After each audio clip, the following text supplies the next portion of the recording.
Assalamualaikum warahmatullahi wabarakatuh. Perkenalkan, nama saya Indri Sapitri dengan NIM 2411042. Nah, pada kesempatan kali ini saya ingin menjelaskan secara singkat tentang konsep dasar fikih muamalah, yang dimana materinya meliputi pengertian fikih, hubungan fikih ibadah dengan fikih muamalah, objek kajian fikih muamalah, serta sumber hukumnya, prinsip-prinsipnya, dan hubungan fikih muamalah dengan ekonomi Islam. Yang pertama yaitu pengertian fikih ibadah. Fikih secara bahasa yaitu pemahaman yang mendalam. Sedangkan secara istilah, fikih adalah ilmu yang mempelajari hukum-hukum syariat Islam yang berkaitan dengan perbuatan manusia yang berdasarkan dalil-dalil yang rinci. Dalam fikih, pembahasannya biasanya dibagi menjadi dua bagian besar, yaitu fikih ibadah dan juga fikih muamalah.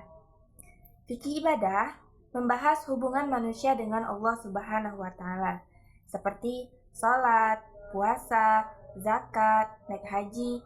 Sementara itu, fikih muamalah membahas hubungan manusia dengan sesama manusia dalam kehidupan sosial, terutama yang berkaitan dengan kegiatan ekonomi, transaksi, kerjasama, jual beli, sewa menyewa, dan sebagainya.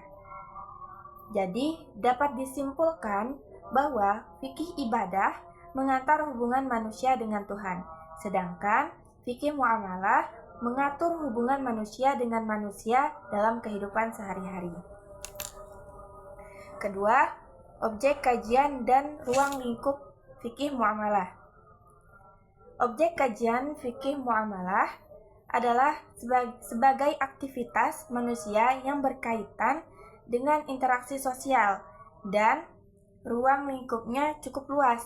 Misalnya seperti jual beli, utang piutang, sewa menyewa, kerjasama usaha, bagi hasil, gadai, dan berbagai transaksi ekonomi lainnya.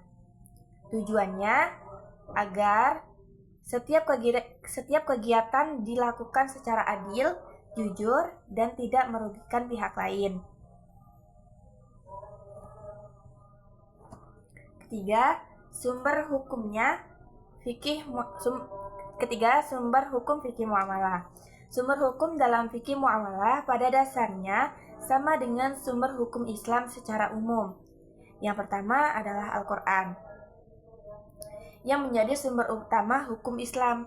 Kedua adalah hadis atau sunnah Nabi Muhammad SAW yang menjelaskan dan melengkapi ajaran dalam Al-Quran.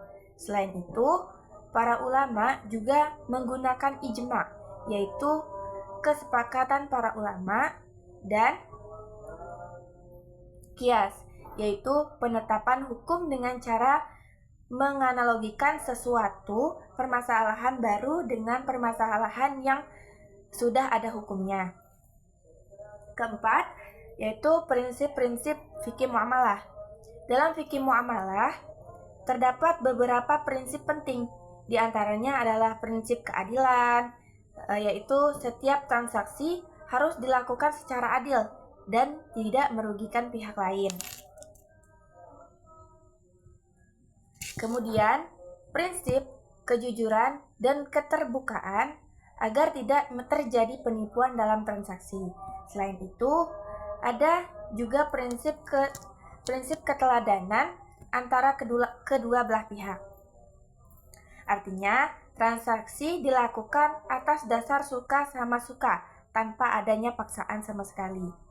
Dan juga tidak ada kalah penting adalah terhindar hal-hal yang dilarang dalam Islam seperti riba, gharar, dan ketidakjelasan dan penipuan.